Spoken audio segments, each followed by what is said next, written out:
Hello students, welcome back to our YouTube channel Rahul sir bio Trivedi. तो बच्चों, आज हम लोग फिर से एक नई डीपीपी करेंगे plant kingdom, chapter wise,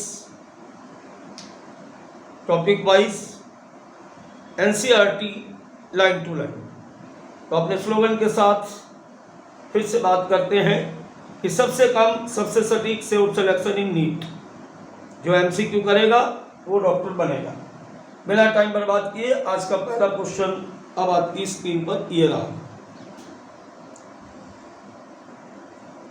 question है हमारा, which one of the following is called maiden hair form?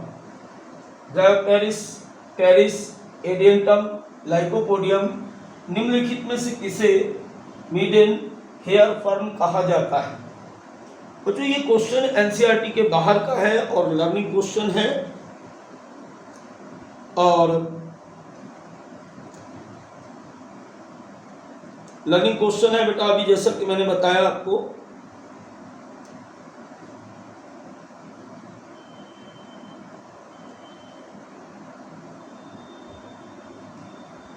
इसका सही आंसर है एडियंटम। क्या बताया मैंने? एडियंटम थर्ड इसका करेक्ट आंसर है। चलिए बात करते हैं आज के अगले क्वेश्चन की। इस क्वेश्चन को जरा ध्यान से देखिएगा।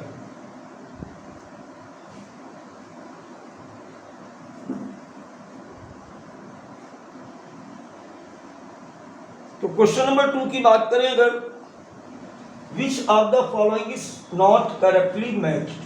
देखो, जब भी किसी क्वेश्चन में नॉट लिख के आता है तो सबसे पहले हमें क्या करना होता है कि इस नॉट को हम अंडरलाइन कर लें ताकि हमें आगे चल के कंफ्यूजन ना हो।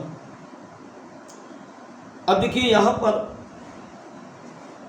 क्लेमाइडोमोनास यूनिसेलुलर फ्लैजिलेटेड राइट है, क्योंकि क्लेमाइडोमोनास इस तरीके से एक उसकी भी है और फ्लैजिलेटेड भी है, तो पहला करेक्ट है। दूसरा Laminaria flattened leaf like thallus.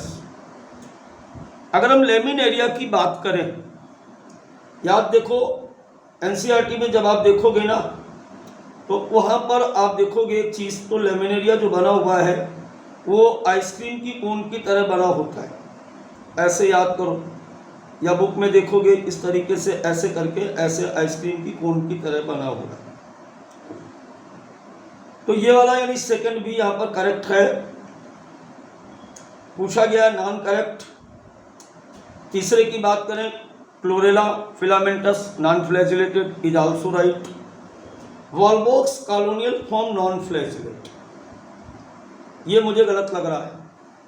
क्या गलत लग रहा है कि वॉलबॉक्स कॉलोनियल तो है लेकिन नॉन फ्लैजिलेट वाली जो बात है ये बिल्कुल गलत बात है, क्योंकि जब भी आप इसे देखोगे ना आपको याद होगा वॉलबॉक्स इस तरीके से बना होता है, ऐसे ऐसे, ये वॉलबॉक्स की कॉलोनी है, लेकिन वॉलबॉक्स की कॉलोनी में ऐसे फ्लैजिला ये पाए जाते हैं इस तरीके से ऐसे। तो अकॉर्डिंग टू दिस क्वेश्चन अगर हम देखें तो वॉलबॉक्स की कॉलोनी कैसी होगी? फ्लैजिलेटेड होगी। यहां पे क्या लिखा? Non flagellated. सही आंसर क्या हो जाएगा इसका? इसका सही आंसर है 4। क्या बताया मैंने? इसका सही आंसर है 4। चलिए बात करें आज के तीसरे क्वेश्चन की। अब तो तीसरा क्वेश्चन बेटा यहां पर है, Which of the following is rich in protein and are used as food supplements even by space traveler? Chlorella, ectocarpus, volvox और स्पाइरोगाइटा। निम्नलिखित में से कौन प्रोटीन से भरपूर है और अंतरिक्ष यात्रियों द्वारा भोजन के पूरक के रूप में उपयोग किया जाता है? बड़ा ही फेमस क्वेश्चन है और एनसीईआरटी से है कि ऐसा कौन सा शैवाल है जिसे अंतरिक्ष यात्री भोजन के रूप में ऊपर ले जाते हैं। हालांकि लर्निंग क्वेश्चन है तो बेटा याद रखेंगे इसका सही आंसर है क्लोरेला। इसका सही आंसर क्या बताया मैंने? Chlorella is the right answer. चलिए बात करें नेक्स्ट क्वेश्चन की। Phycology is the study of, ये भी लर्निंग क्वेश्चन है, एल्गी। देखो फाइकोलॉजी और mycology, which branch of biology to deals study about the fungus called mycology. कवकों का अध्ययन कराने वाली विज्ञान की शाखा माइकोलॉजी कहलाती है और शैवाल का अध्ययन कराने वाली शाखा कहलाती है फाइकोलॉजी। चलिए आज के अगले क्वेश्चन की अगर बात करें तो अगला क्वेश्चन हमारा ये रहा, विच of the following statement is not true for bryophytes.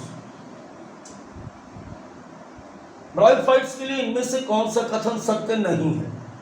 एक बार फिर से नॉट ट्रू, और जब भी नॉट ट्रू आ जाए तो यहाँ पर हमें क्या करना भी बताया मैंने, तो आपको करना क्या होगा, यहाँ पर आपको सबसे पहले अंडरलाइन करनी होगी। किसके लिए पूछ रहा है? ब्रायोफाइट्स के लिए। They undergo meiosis to produce sporophyte, हमको तो पहले ही बात गलत लग रही। They lack tracheids and sieve tubes, they are photosynthetic, their spore germinate to produce gametophyte. चलिए इसमें हम क्या करेंगे, चारों ऑप्शन को डिस्कस करेंगे। पहले ऑप्शन की अगर बात की जाए कि स्पोरोफाइट का उत्पादन करने के लिए अर्धसूत्री विभाजन से गुजरते हैं। देखिए स्पोरोफाइट क्या है? स्पोरोफाइट बेटा 2n होती है, 2n होती है हमेशा। स्पोरोफाइट कैसी बताई मैंने? 2n होती है। और जब स्पोरोफाइट 2n होती है तो कभी भी मियोसिस नहीं होगा।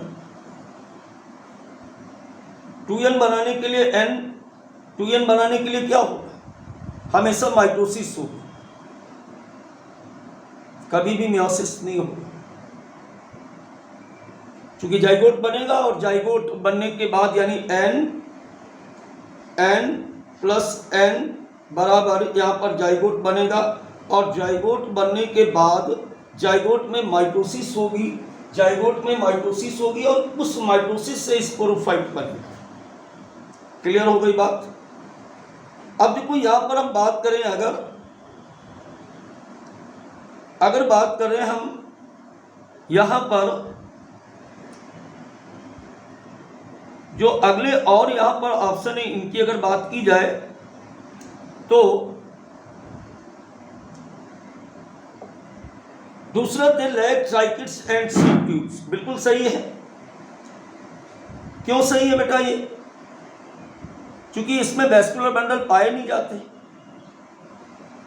तो जब वेस्कुलर बंडल नहीं पाए जाते तो ट्राइकिड्स और सीड ट्यूब्स का मतलब ही नहीं होगा, क्योंकि tracheids and sieve tubes is the component of vascular bundle. ये संवहन ऊतकों के कंपोनेंट, तो जब नॉन वेस्कुलर है ब्रायोफाइट्स तो इन कंपोनेंट्स का कोई मतलब ही नहीं निकलता है। तो ये ब्रायोफाइट्स के लिए बिल्कुल सही बात है। तीसरी की बात करें, दे आर फोटोसिंथेटिक, ये भी सही है। सभी प्रकार के ब्रायोफाइट्स फोटोसिंथेटिक होते हैं, चूंकि चाहे वो लिवरवर्ट हो या मसाई के सदस्य मोसेस हो, सभी में ग्रीन कलर पाया जाता है due to presence of chlorophyll. चौथी बात करें अगर, there spore germinate produce gametophyte, ये भी सही है। क्योंकि जब कैप्सूल, मांस का जो कैप्सूल होता है, मांस कैप्सूल के फटने के बाद जो स्पोर बाहर आते हैं, ये स्पोर बाहर आए और स्पोर की जर्मिनेशन के बाद यहाँ पर तो स्पोर ये कैसे होते हैं? ये सारे के सारे स्पोर एन होते हैं। कैसे होते हैं स्पोर बेटा? एन होते हैं। तो एन जर्मिनेट करेगा तो गैमेटोफाइट बनेगा ही। तो इस तरीके से अगर देखा जाए यहाँ पर तो पहला सही नहीं है और बाकी सारे सही थे ब्रायोफाइट्स के लिए, तो first is the right answer. Clear हो गई बात? चलिए बात करते हैं अगले क्वेश्चन की।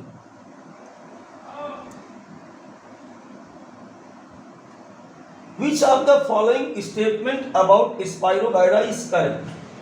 ये क्वेश्चन एनसीईआरटी से बाहर का है, लेकिन हम लेके चलते हैं थोड़ा एक दो क्वेश्चन आगे पीछे से।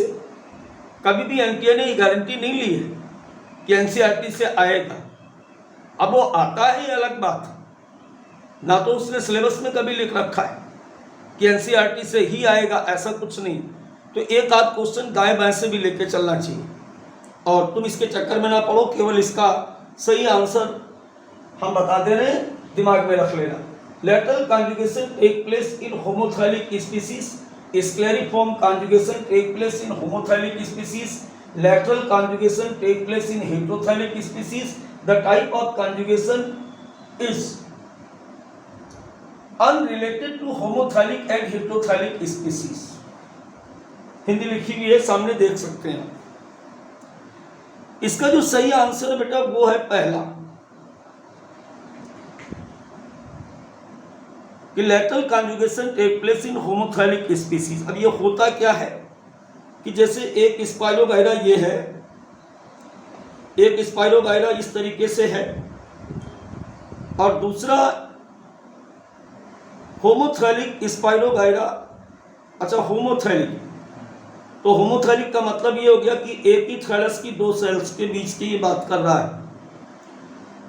अब जैसे यहाँ पर हम देख लेते हैं कि एक स्पाइरोगाइरा है, ये फिलामेंटस होता है, दो सेल यहाँ पर आप देख सकते हो, तो दो सेल्स के बीच में यहाँ पर कॉन्जुगेशन ट्यूब यहाँ पे बनती है, और दोनों के बीच का जो न्यूक्लियस मटेरियल होता है वो एक दूसरे के साथ कंजॉइंट होता है।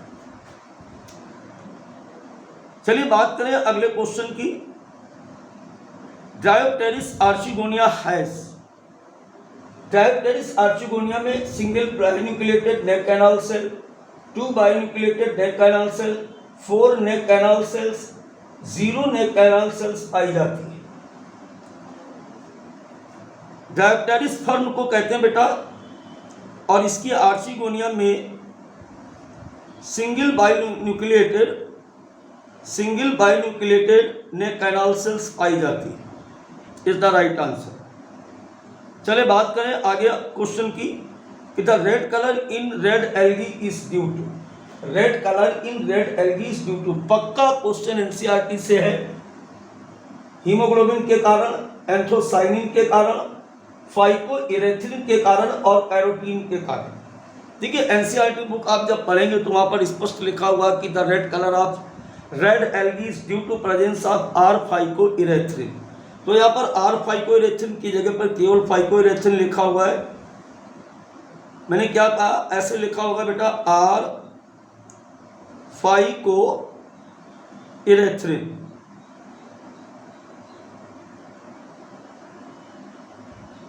इस तरीके से लिखा रहता है, आर फाइकोइरेथिन की वजह से रेड एल्गी रेड होती है। तो चलिए आप समझ गए कि इसका सही आंसर थर्ड है। आगे बात करते हैं नेक्स्ट क्वेश्चन की। बहुत ही easy question. Female reproductive part of bryophyte is called antheridium, oogonium, archegonium, sporangium. बेटा यहाँ पर आप एक बात ध्यान रखेंगे कि एंथीडियम जो है, एंथीडियम मेल रिप्रोडक्टिव ऑर्गन्स होता है, और आर्चिगोनिया जो होती है वो फीमेल रिप्रोडक्टिव ऑर्गन्स होती है। The reproductive organs of the bryophyte plant is the Antheridium and Archegonium. Antheridium is the male reproductive organs and Archegonia is the female reproductive organs. And both are jacketed. Is the characteristic feature of the bryophyte plant. फिर से हम आपको बताना चाहेंगे कि bryophyte में पाए जाने वाले सेक्स ऑर्गन्स को क्रमशः एंथीडिया जो कि नर पुंधानी और स्त्रीधानी कहते हैं आर्चिगोनिया को, और दोनों के बाहर जैकेट कोशिकाओं की लेयर पाई जाती है। ये इसका विशेषीकृत लक्षण होता है। सही आंसर था बेटा इसका थर्ड। चलिए बात करते हैं अगले क्वेश्चन की।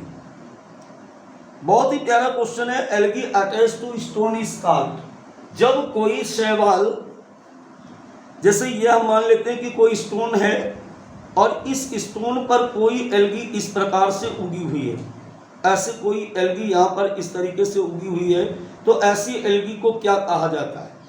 इसे बेटा कहते हैं इपीलिथिक। क्या बोलते हैं इसको?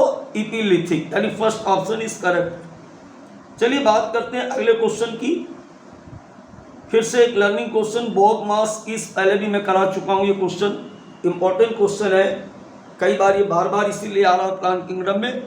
सीधा आंसर आपको याद रखना है कि स्फैग्नम को हम क्या बोलते हैं? बॉब मॉस भी कहते हैं। इसका सही आंसर क्या हो जाएगा? स्फैग्नम। चलिए अगले क्वेश्चन की अगर बात की जाए तो algae which form motile colony is. अभी अभी बताया गया था कि मोटाइल कॉलोनी जो होती है वो हमेशा कौन बनाएगा, मोटाइल कॉलोनी कौन बनाएगा। इतनी बार ये क्वेश्चन मैं करा चुका हूँ, अब तक लगभग हर डीपीपी में ये चित्र जरूर बनाया गया। और ये डायग्राम अगर आप देख रहे हैं तो ये डायग्राम किसका है बेटा, ये डायग्राम है वॉलबॉक्स का। तो सही आंसर क्या हो जाएगा इसका, वॉलबॉक्स हो जाएगा। क्लियर हुआ। चलिए आगे बात करें अगले क्वेश्चन की। In bryophytes in pteridophytes phloem is without sieve cells, sieve tubes, companion cell और बास्ट फाइबर। देखिए वास्तव में ये चीज़ आपको अगर 11th के स्टूडेंट हैं तो अभी आपको एनाटॉमी नहीं पढ़ाई गई, ये चीज़ आपको क्लियर नहीं होगी। लेकिन अगर बड़े बच्चे देख रहे हैं 12th वाला या कोई टारगेट का बच्चा तो उसे पता होगा कि फर्स्ट वेस्कुलर प्लांट जो थे वो टेरिडोफाइट थे और टेरिडोफाइट्स में कंपेनियन कोशिकाएं यानी कंपेनियन सेल्स या सखी कोशिकाएं नहीं पाई जाती हैं। इनको हम सहचर कोशिकाएं या सखी कोशिकाएं भी कहते हैं। तो बात करें अब अगले क्वेश्चन की कि फर्स्ट वेस्कुलर प्लांट इज। अभी मैंने बताया कि जो फर्स्ट वेस्कुलर प्लांट होते हैं वो क्या होते हैं, टेरिडोफाइट्स। पहली बार जो vascular bundle xylem and phloem transportive tissue आए वो सारे के सारे ट्रांसपोर्टिव टिश्यू कहाँ से आए, टेरिडोफाइट से आए। चलिए बात करें अगले क्वेश्चन की। अगर which pteridophyte is called horsetail, NCERT की लाइन बना हुआ भी है इस तरीके से। अगर आप देखोगे तो एक ऐसे डायग्राम बना हुआ है इस तरीके से ऐसे, और ऊपर इस पर ऐसे यहाँ पर स्ट्रोबाइलस लगा हुआ है यहाँ पर, और ऐसे घोड़े की पूंछ वाला। तो आंसर क्या है बेटा इसका, इसका सही आंसर है इक्विसेटम। फर्स्ट आंसर होगा इसका इक्विसेटम। चलिए अगले क्वेश्चन की अगर बात की जाए तो which of the following are heterosporous pteridophyte. Most important questions. Which of the following are heterosporous pteridophytes, lycopodium, selaginella, equisetum और साल्विनिया। यहाँ पर अगर हम देखें, आप अपनी बुक को देखेंगे तो सिलाजेनेला और साल्विनिया की अगर हम बात करें तो ये हेटेरोस्पोरस होते हैं, सिलाजेनेला और साल्विनिया। ऑप्शन क्या कह रहा है, first and second only, first and second only, second and third only, third and fourth only, second and fourth only. अपने अकॉर्डिंग क्या कह रहा, सेकंड एंड फोर्थ ओनली, यानी राइट आंसर इसका क्या हो जाएगा, fourth. The right answer is fourth. चलिए बात करते हैं अब अगले क्वेश्चन की। Dominant generation in bryophytes. देखो जब भी डोमिनेंट जनरेशन की बात की जाए, कितनी बार ये बात मैं बता चुका हूं कि एल्गी और ब्रायोफाइट्स